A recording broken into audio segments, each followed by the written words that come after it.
breaking news today. Please subscribe and then check notification box to get all breaking news alerts. Caught. Could be heading back to prison. Traitor Bradley Manning became famous for leaking mass amounts of documentation to WikiLeaks, spending 7 years in prison, and later being freed by former President Barack Obama. Manning participated in traitorous behavior and became a full-blown anti-American transgender. Barack Obama commuted Manning's 35-year sentence, but his tirade against America didn't stop.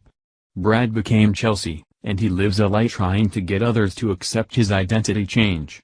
But the identity change is just another one of his gimmicks, much like his careless handling of documents. After Obama restored Manning's freedom, Manning then seemed to become hostile towards Americans, mostly Republicans, and anyone who refuses to believe or accept a full-grown man in a dress who claims he is a woman.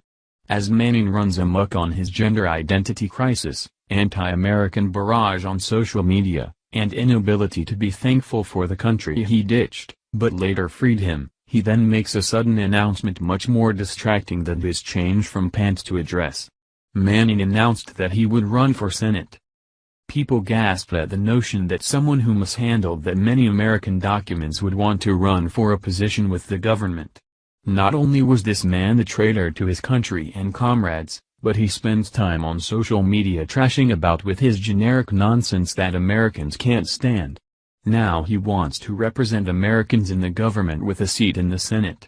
There appears to be a significant conflict of interest for the country, but possibly an illegal situation as well. But there's a catch.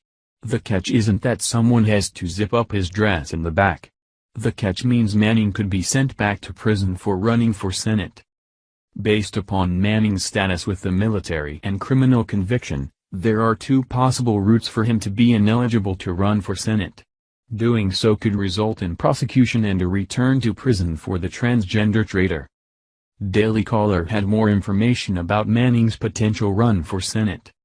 The Army further stated that Manning holds an active duty identification card and acknowledged his status and access to government health care prior to his release. While Manning's felony conviction does not appear to automatically disqualify a run for office, his active duty status presents a much more troubling issue. Such a status, in other words, has enormous implications for engaging in any kind of political activity, especially a Senate run.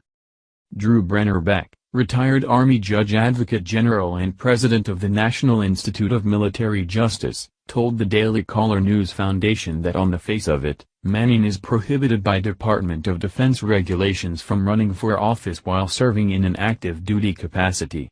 The only exception is if Secretary of Defense James Mattis grants explicit permission, a power that cannot be delegated by a secretary to anyone else. According to Brenner Beck, the regulation in question is DoD Directive 1344.10 Directive 1344.10, Political Activities by Members of the Armed Forces, dated February 9, 2008, para. 4.2.2. That paragraph is punitive and violation of it subjects her to courts-martial for violation of a lawful order or regulation under Article 92, Brenner Beck told the DCNF. Her activities campaigning for herself and fundraising for herself may also violate other provisions of the DoD directive, themselves separately punishable under the UCMJ, Art. 92.